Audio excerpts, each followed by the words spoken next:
அந்த மாதிரி மூமெண்ட்லாம் நீங்க யாராவது ஸ்டூடெண்டா இருந்தீங்கன்னா உங்களுக்கு கிடைக்குமா கிடைச்சிருக்காதான்னு எனக்கு தெரியாது. ஹாஸ்டல் லைஃப்ங்கிறது அது வந்து ஒரு சொர்க்கம், அது ஒரு தனி ஃபீல் வேற மாதிரி. ஓகேங்களா, ஹாஸ்டல் ஜாயின் பண்ணியாச்சு. நம்ம காலேஜ் எங்க இருக்குன்னு பாத்தீங்கன்னா கோயம்புத்தூர்ல சரவணம்பட்டிக்கு மிக அருகில்னு சொல்லிட்டு அட்வர்டைஸ்மெண்ட் கொடுத்துருப்பாங்க. பட் ஆனா மிக அருகில் இல்ல. ஓகேங்களா, நம்ம காலேஜ் இருக்கிற பேர் வந்து பாத்தீங்கன்னா அருவாசெட்டி புதூர் கோட்டைப்பாளையம், அங்கதான் எங்களோட காலேஜ் இருக்கு. ஓகேங்களா, காலேஜ் வந்து ஃபர்ஸ்ட் ஸ்டார்ட் ஆன பீரியட்ல கொஞ்ச நாள் வந்து கஷ்டமா இருந்தது, ஃபேமிலியை பிரிஞ்சு இருக்கும் அப்படின்னு சொல்லிட்டு. அதுக்கப்புறமா நம்ம ஃப்ரெண்ட்ஸ் எல்லாருமே ஜாயின் ஆகி ஒரு கேங்கா இருந்தோம், வேற மாதிரி கேங்கு. இப்ப பழைய வீடியோ எல்லாம் நான் தேடிட்டு இருந்தேன், அந்த ஃபுட்டேஜ் எல்லாம் பாத்தீங்கன்னா அது கிடைக்குதான்னு தெரியல. கிடைச்சா வீடியோல வந்து ஃபர்ஸ்ட் ஃபுட்டேஜே அதை கொடுக்குறேன், அதை பாத்தீங்கன்னாவே உங்களுக்கு தெரியும் நாங்க காலேஜ்ல என்ன வைப் பண்ணிருப்போன்னு. அந்த மாதிரி வைப் இருக்கும் காலேஜ்ல. என் ரூம்மேட்ஸ் எல்லாருமே பேரு சொல்றேன் அந்த நேரத்துல, ஏன்னா அவங்க எல்லாருமே வந்து லைக் ஒரு மெமரிஸ், அதெல்லாம் வந்து டிலீட் பண்ணவே முடியாது. அவனுங்கெல்லாம் வேற மாதிரி. முத்து, கலைசெல்வன், ஆகாஷ், யோகேஷ், தமிழார்வன், அப்புறம் வந்துட்டு ஐயப்பன், கதிர், பிரேம், நரேந்திரன், கௌதமன், ஜேஜேஆர். ஸோ இவனுங்க எல்லாருமே ரூம்மேட்டு. இதுல யாரு பேராவது விட்டுறனா என்னன்னு எனக்கு தெரியல, ஏன்னா இப்போ கோ வித் ஃப்ளோல தான் பேசிட்டு இருக்கேன் அதனால. ஸோ இவனுங்கெல்லாம் வந்து செம ஜாலியா வைபா இருக்கும் ரூம்ல எப்போதுமே. ஃபர்ஸ்ட் இயர்ல எல்லாம் நாங்க வந்து கண்ணை கட்டி காட்டுல விட்ட மாதிரி ஜாலியா இருப்போம் காலேஜ்ல. அங்கங்க சுத்துவோம், ஓடுவோம். அப்புறம் வந்து அப்பப்போ என்ன பண்ணுவோம், தெரியாதனமா வெளியே போய் பியர்லாம் வாங்கிட்டு வந்து ஹாஸ்டல்ல வந்து ரூம்ல உட்காந்து பியர் குடிப்போம். ஓகேங்களா, எனக்கு அப்பதான் ஸ்டார்ட் ஆச்சு பியர். நான் வந்து அவனுங்கலாம் ஃபுல் பியர்லாம் குடிப்பானுங்க, வாமிட் எதுவும் பண்ண மாட்டானுங்க. எனக்கு அப்பல இருந்து வந்து பாத்தீங்கன்னா ஒரு பழக்கம் இருக்கு, பியர் குடிச்சா வாந்தி எடுத்துருவேன். அப்பயே வந்து இந்த டிம் பியர் இருக்கும், இப்ப வர்றது இல்ல. இப்ப ஆனா அப்பப்ப லைக் பண்ணுவேன், அதிகமா குடிக்க மாட்டேன், குடிக்கவே மாட்டேன். எங்க அண்ணன் ஊர்ல இருந்து வரும்போது ஒரு டைம் அவர் கூட மட்டும் குடிப்பேன். மினி பியர் தான் லைக் பண்ணுவேன். மினி பியர் எல்லாம் குடிச்சிட்டு ரூம்ல இந்த ஆளுமா டோலுமா பாட்டுலாம் போட்டு பயங்கரமாலாம் ஆடுவோம். அதெல்லாம் வேற மாதிரி இருக்கும். அந்த மாதிரி மூமெண்ட் எல்லாம் ஹாஸ்டல்ல நிறைய நடக்கும். பட் இருந்தாலும் இந்த மாதிரி மூமெண்ட் எல்லாம் இருந்தாலும் நீங்க கெட்டு போறதுக்கு இதெல்லாம் வாய்ப்பு தான், நான் இல்லைன்னு சொல்லல. பட் இதெல்லாம் தாண்டி நம்ம வந்து ஃபோக்கஸ் பண்ணி படிக்கிறதும் ஒரு சில விஷயங்கள் இருக்கு. அது மட்டும் இல்லாம நமக்கு அப்பா அம்மா தங்கச்சி அண்ணன் தங்கச்சி எல்லாருமே பிரிஞ்சு வந்த போது உங்க கூட இருக்கிற ரூம்மேட் தான் உங்களுக்கு அம்மாவா இருப்பான், அப்பாவா இருப்பான், அன்பா இருப்பான், நமக்கு எல்லா விஷயத்துலயும் லைஃப சப்போர்ட் பண்ணுவான். அவனுக்கு கூட பேசினாவே போதும், சிரிச்சு பேசினாவே போதும், நமக்குள்ள எவ்வளவு கஷ்டம் இருந்தாலும் அந்த கஷ்டம் எல்லாம் தூள் தூளா பறந்து போயிடும். அந்த மாதிரிலாம் காலேஜ் போயிட்டு இருந்தது. அப்புறம் வந்துட்டு ஏன்னா நான் காலேஜ்ல நிறைய மெமரிஸ் இருக்கு, பட் ஷார்ட்டா உங்களுக்கு நிறைய விஷயங்கள் சொல்றேன். இந்த சேனல்லாம் எப்படி தொடங்குச்சு அப்படிங்கிற ஹிஸ்டரி எல்லாம் அதுக்குள்ளதான் இருக்கு. அந்த மாதிரி போயிட்டு இருந்துச்சு காலேஜ்ல. எனக்கு வந்து பாத்தீங்கன்னா ஷார்ட் ஃபிலிம் எடுக்கணும்னு அப்போ வந்து ஒரு சின்ன ஆசை இருந்தது காலேஜ் படிக்கும் போது.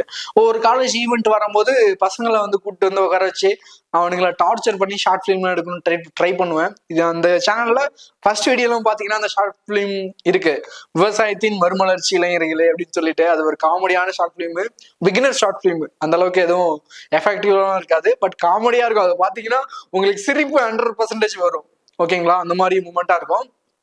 ஷார்ட் ஃபிலிம்லாம் எடுத்துட்டு ஒரு காலேஜுக்கு போயிருந்தேன். போயிட்டு ஸ்ரீ சக்தி இன்ஜினியரிங் காலேஜ் காரமடை கோயம்புத்தூர்ல, அங்க போயிருந்தோம். போயிட்டு போடும்போது காலேஜ்ல வந்து அந்த ஷார்ட் ஃபிலிம் சரியில்லை, எடிட்டிங்லாம் சரியில்லை, நான் எதுவுமே ஒழுங்கா ப்ராப்பரா பண்ணல. எனக்கு ஒரே அசிங்கமா ஆயிடுச்சு. நான் வந்துட்டு அந்த ஆடிட்டோரியம் இருக்கும், அந்த ஆடிட்டோரியம்ல பேசிட்டு இருக்காங்க. எல்லா காலேஜ்லயும் வந்திருப்பாங்க, ஒவ்வொரு காலேஜ்லயும் மைக்கு கொடுத்து பேச சொல்லுவாங்க. எங்களோட காலேஜ் ஃபங்க்ஷன் நடந்ததெல்லாம் உங்களுக்கு எப்படி இருக்கு, ஃபீட்பேக் கொடுங்க அப்படின்ட்டு. அப்ப நான் பேசாம உட்காந்து இருந்தேன். பக்கத்துல இருக்க பசங்களும் நீ பேசுறான்னு சொல்லி மைக் கொடுத்துட்டானுங்க ஃப்ரெண்டு. நான் பேசுறேன் ஓப்பனா. நான் ஸ்டேட் எடுத்த உடனே என்ன சொல்லிட்டேன்னா, அவங்க காலேஜ்ல வந்து எனக்கு இது பிடிக்கல. என்னன்னா ஷார்ட் ஃபிலிம் வீடியோ அப்லோட் போடும்போது சவுண்ட் குவாலிட்டி அங்க சரியில்லை, சவுண்ட் அதிகமா இல்லை அப்படிங்கிற ஒரு விஷயத்த நான் சொல்லிட்டேன். சொன்ன உடனே அந்த ஆடிட்டோரியம் ஃபுல்லாவே அப்படியே மூஞ்சிலாம், ஸ்டேஜ்ல உட்காந்துருக்கவங்க மூஞ்சிலாம் வந்து ஃபேஸ் ரியாக்ஷன் வந்து மாறிடுச்சு, வேற மாதிரி ஆயிடுச்சு. எனக்கு ஒரு கில்ட்டி ஃபீலிங், ஐயோ நம்ம என்னடா அப்படி ஒரு கமெண்ட் கொடுத்துட்டோம் அப்படின்னு. ஏன்னா அந்த காலேஜ்ல படிக்கிற ஒரு அக்கா வந்து எங்க எல்லாருக்கும் ஃபுல் டே எங்க கூட இருந்தாங்க. அவங்களோட ஃப்ரெண்ட்ஸ் எல்லாம் ஸ்கிப் பண்ணி விட்டுட்டு எங்க கூட இங்க சாப்பிட போலாம், இங்க இந்த ப்ரோக்ராம் நடக்குது, இங்க போலாம், இது கண்டென்ட் ஆகுது அப்படின்னு எங்க கூடயே தான் ஃபுல் டே இருந்தாங்க. அவங்கள பத்திலாம் நான் எதுவுமே பேசவே இல்லை. அவங்களுக்கு வந்து மருதமலை, அவங்க பேர் கொஞ்சம் ஞாபகம் இல்லை, பட் திஸ் கியூட் அக்கா அவங்க, ஓகேங்களா. அந்த மாதிரி மூமெண்ட் அன்னைக்கு நடந்துருச்சு. எனக்கு ரொம்ப அசிங்கமா போயிடுச்சு. அப்புறம் நான் முடிச்சு வரும்போது அதுலயே நான் கொஞ்சம் வருத்தத்துல இருக்கேன். அப்போ முத்துக்குமரன் ஒரு ஃப்ரெண்ட் என்ன பண்ணானா, டேய் இது முடியறது இல்ல, நம்ம ஏன் இந்த ஒரு ஷார்ட் ஃபிலிம் எடுத்ததுக்கு நீ இவ்வளவு ஃபீல் பண்ற, நம்ம வந்து ஷார்ட் ஃபிலிம் நிறைய எடுப்போம், அதை யூடியூப்ல அப்லோட் பண்ணுவோம், நம்ம சேனல் ஆரம்பிப்போம் அப்படின்னு சொன்ன ஒரு ஆள் அவன் தான் முத்துக்குமரன், ஓகேங்களா. அவன் நானும் நிறைய பேசுவோம். அவன் வந்து ஒரு நாள் சொன்னான், நம்ம வந்து காலேஜ் முடிக்கிறதுக்குள்ள எப்படியாவது ஒரு 200 ஷார்ட் ஃபிலிமாவது பண்ணணும்டா அப்படின்னு. நான் சொல்றேன் அப்போ, டேய் என்னடா கம்மியா சொல்ற, 500 ஷார்ட் ஃபிலிம் போடுவான்டா அப்படின்னு சொன்னேன். ஆனா ஒரு வெங்காயம் பிடுங்கல இது வரைக்கும், ஓகேங்களா. அந்த மாதிரி போயிட்டு இருந்துச்சு. அப்ப லாக்டவுன் வந்துச்சு. லாக்டவுனுக்கு அப்புறமா லாக்டவுன்ல நமக்கு காலேஜ் எல்லாம் கிடையாது, கொரோனா லாக்டவுன். அப்போ வந்து ஒருத்தர் வீடியோ யூடியூப்ல பாக்குறேன், மதன் கௌரி. அவர் வீடியோ பார்த்தோம்னா எனக்கு ஒரு இன்ஸ்பயர் ஆகுது. என்னன்னா, ஒருத்தர்கிட்ட அவர் பேசுற விஷயங்கள்லாம் சோசியல் மீடியா கிடைக்கிற கண்டென்ட்டை அவரு டீட்டெயில்டா கொஞ்சம் நெட்ல பார்த்து அதை ஒரு கண்டென்ட்டா மேக் பண்ணி அவர் ஸ்டைல்ல ஒரு வீடியோ போடுறாரு. ஸோ அதுக்கு வந்து நிறைய விஷயங்களை ஷேர் பண்றாரு, நிறைய பேர் பாக்குறாங்க. ஸோ இது ஏன் நம்மளால முடியாது அப்படின்னு எனக்கு தோணுச்சு. அப்ப ஆரம்பிச்சதுதான் இந்த சினியார். அப்பல இருந்துதான் நிறைய வீடியோஸ் போட்டு இப்போ ஓரளவுக்கு ஓகே நான் நினைக்கிறேன். ஏன்னா பழைய வீடியோ எல்லாம் தக்க பக்கான்னு பேசிட்டு இருப்பேன், எதுவும் கரெக்டா எல்லாம் பேச மாட்டேன். இப்பவும் வந்து ஓரளவு ஓகே அப்படிங்கிற மாதிரிதான் என்னோட புரிதல் இருக்கு, போயிட்டு இருக்கு. உங்களுக்கு வீடியோ பாக்குற உங்களுக்கு எப்படின்னு தெரியல, அந்த மாதிரி போயிட்டு இருந்துச்சு. அப்பதான் வீடியோ ஸ்டார்ட் பண்ண ஆரம்பிச்சேன். அப்புறம் காலேஜ் எல்லாம் படிச்சு முடிச்சேன். இந்த கொரோனா வந்தது ஸ்டூடெண்ட்ஸ் எல்லாருக்குமே வெரி ஹாப்பி. ஏன் அப்படின்னா, எனக்குலாம் வந்து பாத்தீங்கன்னா மேக்ஸ்ல வந்து அரியர் இருந்தது. M1 M2 M3 M4 எல்லாருமே அரியர் தான். ஒரு 10 அரியர் எனக்கு இருந்தது. 10 அரியருமே வந்து எனக்கு லாக்டவுன்ல வந்து கிளியர் ஆயிடுச்சு, ஓகேங்களா.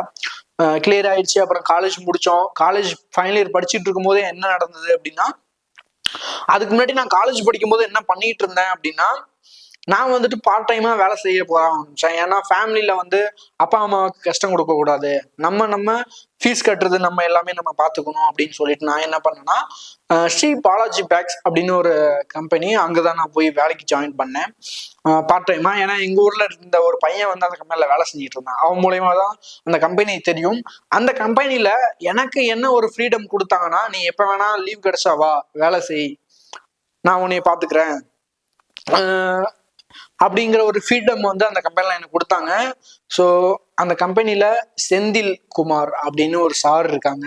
ஸோ அவங்க வந்து இறந்து போயிட்டாங்க. பட் இருந்தாலும் அவங்கள எனக்கு ரொம்ப ரொம்ப லைஃப்ல எனக்கு ஒரு பார்ட் அப்படின்னா அது அவங்க தான், ஓகேங்களா. ஏன்னா எனக்கு வந்து நிறைய விஷயங்களை வந்து ஷேர் பண்ணியிருக்காங்க.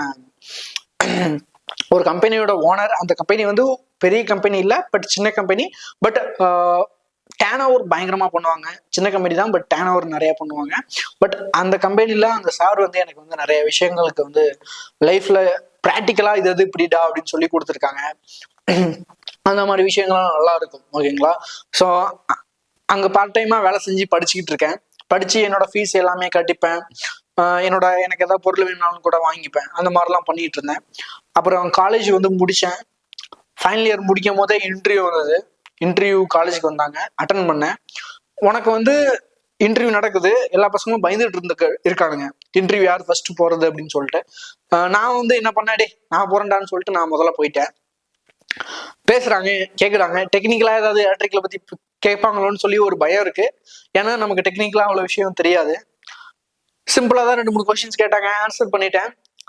உனக்கு நான் வேலை தர்றேன், முதல்ல 12,000 சம்பளம், அப்புறம் 14,000 சம்பளம், நீ வந்து 2 மாசம் நல்லா ஒர்க் பண்ணிட்டேன்னா உனக்கு 2 மாசம் கழிச்சு 14,000 சம்பளம் அப்படின்னு அவர் சொல்றாரு. நானும் சரி ஓகே எனக்கு வேலை கிடைச்சா போதும், சந்தோஷமா இருக்கும் அப்படின்னு நினைச்சிட்டு நான் ஓகே ஜாயின் பண்றேன் அப்படின்னு சொல்லிட்டேன்.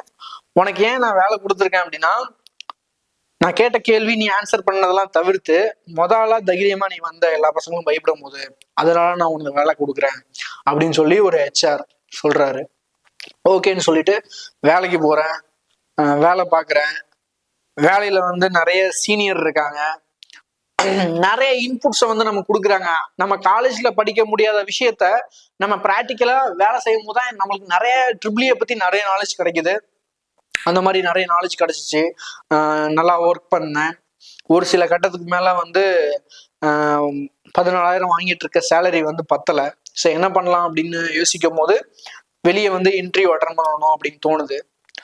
யார்கிட்டையுமே சஜஷன் கேட்கல, இன்டர்நெட்ல சர்ச் பண்றேன். கோயம்புத்தூர்ல வேற எந்த கம்பெனில வேலை கிடைக்குன்னு. எக்ஸ்பீரியன்ஸ் 1.5 வருஷம். ஒர்க் வந்து ஒரு 70% தெரியும். தனியால ட்ரை பண்றேன். ஒரு கம்பெனி போய் இன்டர்வியூ அட்டன் பண்றேன். அந்த கம்பெனிலேயும் இன்டர்வியூல செலக்ட் ஆகிட்டேன். அப்போ என்னோட சேலரி பேக்கேஜ் எவ்வளோ? 21. ஓகேங்களா? ஸோ வேலை கிடைக்குது, பார்த்துக்கிட்டு இருக்கேன். அப்பயே 21, ஓட்டியெல்லாம் செஞ்சா 26 கிடைக்கும். ஸோ எனக்கு ரொம்ப சந்தோஷமா இருந்தது, லைஃப்ல ஏதோ உருப்படியா ஒரு விஷயத்த பண்ணிட்டோம் அப்படின்னு. பட் இருந்தாலும் சைட்ல வந்து இந்த யூடியூப் வந்து எப்படியாவது நம்ம லைஃப்ல வந்து நம்ம அச்சீவ் பண்ணிடணும்னு தினமும் யூடியூப்லயும் வீடியோ போடுவேன். பட் ஆனால் ரெகுலரா வீடியோ போட மாட்டேன். அப்பப்போ டைம் கிடைக்கும் போது போடுவேன். ஏன்னா நம்ம வேலை செய்யறதுக்கும் இதுவும் வந்து டைம் கிடைக்காது. ஸோ அப்பப்போ டைம் இருக்கும்போது யூடியூப்ல வீடியோ போட்டுட்டு இருந்தேன். லைஃப்ல வந்து இப்போ ஓரளவுக்கு அச்சீவ் பண்ண மாதிரி எனக்கு ஒரு ஃபீலிங் இருக்கும். ஏன்னா படிச்சுட்டோம், முடிச்சிட்டோம், ஒரு வேலைக்கு வந்துட்டோம் அப்படின்னு. ஏன்னா இப்பவும் கூட ட்ரிபிள் முடிச்சுட்டு நிறைய பசங்க வந்து, நான் விஷுவலா பாக்குறவங்க எல்லாம் பாத்தீங்கன்னா நிறைய பேர் எங்க ஊர்ல குளிக்கிறதுலே இன்ஜினியரிங் முடிச்ச நிறைய பேர் இருக்காங்க, 2-3 பேர். அதுல வந்து அவங்க படிச்ச டிகிரி முடிச்சுட்டு அவங்க வந்து சென்ட்ரிங் வேலைக்கோ வேற மாதிரி ஃபீல்டு வேலைக்கும் நான் போயிட்டு இருப்பாங்க. அதுல என்னோட சீனியர் ஒருத்தர் குளிக்கரையில இருக்காரு. அவர் என்னோட காலேஜ்லாம் படிச்சாரு. ஸோ அவரை பார்க்கும்போது நான் ஃபீல் பண்ணுவேன் மனசுக்குள்ள, என்ன இன்ஜினியரிங் படிச்சாரு, படிச்சுட்டு இந்த மாதிரி வேலைக்கு போயிட்டு இருக்காரு அப்படின்னு நினைச்சேன். இந்த மாதிரி நிறைய பேர் வந்து அவங்க படிச்சுட்டு அவங்க சம்மந்தம் இல்லாத வேலை போய் பாக்குறாங்க. ப்ளீஸ் இந்த வீடியோ பாக்குற பசங்க, நீங்க ஏதாவது படிச்சுட்டு இருந்தீங்கன்னா உங்க ஃபீல்டுல ஒரு ஃபீல்டுக்கு வந்துட்டீங்க அப்படின்னா அந்த ஃபீல்டை பத்தி நல்லா படிங்க, நல்லா கத்துக்குங்க. அது உங்களுக்கு ஃபியூச்சர் நல்லா ஏற்படுத்தி கொடுக்கும். அந்த மாதிரி இருந்தது. அப்புறம் நான் மறுபடியும் என்ன பண்றேன், மறுபடியும் வந்து வாங்கிட்டு இருக்க சேலரி பத்தாது, இன்னும் கொஞ்சம் அதிகமா வேணும் அப்படின்னு சொல்லிட்டு மறுபடியும் ஒரு கூகுள் சர்ச். இப்போ சென்னையில திருவள்ளூர்ல கேட்டபில்லர் கம்பெனில ஸோ மெயின்டெனன்ஸ்ல ஒர்க் பண்ணிட்டு இருக்கேன். இப்போ சேலரி 30,000 கிடைக்குது. அது பிஎஃப் போக ஒரு 28 வரும்னு வைங்க. இந்த மாதிரி பீஸ்ஃபுல்லா இப்போ லைஃப் போயிட்டு இருக்கு, நல்லா போயிட்டு இருக்கு. ஸோ அதனால லைஃப்ல வந்து நிறைய விஷயங்கள் வந்து எல்லாமே உங்க கையில தான் இருக்கு. ஓகேங்களா? நான் வந்து லைஃப்ல வந்து அந்த லாக்டவுன் பீரியட்ல தான் என்னோட லைஃப் வந்து மாறணும், நிறைய விஷயங்கள் லேர்ன் பண்ணிக்கணும் அப்படின்னு எனக்கு ஒரு விஷயம் இருந்ததுனாலதான் நான் அங்கிருந்து டிரான்ஸ்மிஷன் ஆகி வர முடிஞ்சுச்சு. தனியா போய் வேலை செய்ய, பார்ட் டைமா வேலை செஞ்சேன். அந்த மாதிரி காசுலாம் கிடைச்சிச்சு. நிறைய அனுபவங்கள் கிடைச்சது. அப்ப வேலை செய்யும் போது நிறைய அனுபவங்கள் இருக்கும். ஒருத்தர் திட்டுவாங்க, ஒரு சில பேர் பேட் வேர்ட் சொல்லி பேசுவாங்க. அந்த மாதிரி விஷயங்கள்லாம் நமக்கு வந்து லைஃப்ல கஷ்டப்பட்டோம். அப்ப கஷ்டப்படும் போது நமக்கு என்ன யோசிப்போம் மனசுக்குள்ள அப்படின்னா, நம்ம வந்து இன்னும் நல்லா வேலை செய்யணும், நம்ம உயர்ந்த இடத்துக்கு போகணும் அப்படிங்கிற நிறைய இன்புட்ஸ் கிடைக்கும். ஒரு சில அனுபவங்கள் கிடைக்கும். அந்த அனுபவங்கள்லாம் தான், அந்த லெசனும் தான் நம்ம லைஃப்ல சக்சீட் ஆகிற ஒரு இடத்துக்கு நம்மளை கூட்டிட்டு போகும். இந்த வீடியோ பாக்குறவங்க எல்லாருக்குமே சொல்ற விஷயம் என்னன்னா, லைஃப்ல வந்து நிறைய கஷ்டங்கள் நடக்கும். நம்ம லைஃப்ல எதிர்பார்க்க முடியாத தருணங்கள் நடக்கும், நிறைய மூமெண்ட் இருக்கும். அந்த மாதிரி மூமெண்ட்ல எல்லாம் நம்ம வந்து ஒரு லெசனை லேர்ன் பண்ணிக்கோங்க. வாழ்க்கையில வந்து ஓடிக்கிட்டே இருங்க, நிக்காம ஓடுங்க, நமக்கு இருக்கிற ட்ரீம்ஸை நோக்கி ஓடுங்க. அப்பதான் நீங்க லைஃப்ல வந்து அச்சீவ் பண்ண முடியும். உங்க ஜென்ரேஷன் இப்படி இருக்கிறது உங்க தப்பு இல்லை. பட் உங்களுக்கு அப்புறம் வர ஜென்ரேஷன் உங்களை மாதிரி இருந்தா அது உங்களோட தப்பு தான். அதை மட்டும் மெயின்ல வச்சுக்கிட்டு எல்லாருமே லைஃப்ல நினைச்ச விஷயத்த பண்ணுங்க. ஓகேங்களா? ஸோ என்னோட லைஃப்ல வந்து நிறைய விஷயங்கள் இருந்தது. பட் நான் கோ வித் ஃப்ளோல என்னென்ன பேச நினைச்சனோ அதெல்லாம் இந்த வீடியோல நான் பேசி முடிச்சுட்டேன். Okay, bye and love it all. Thank you.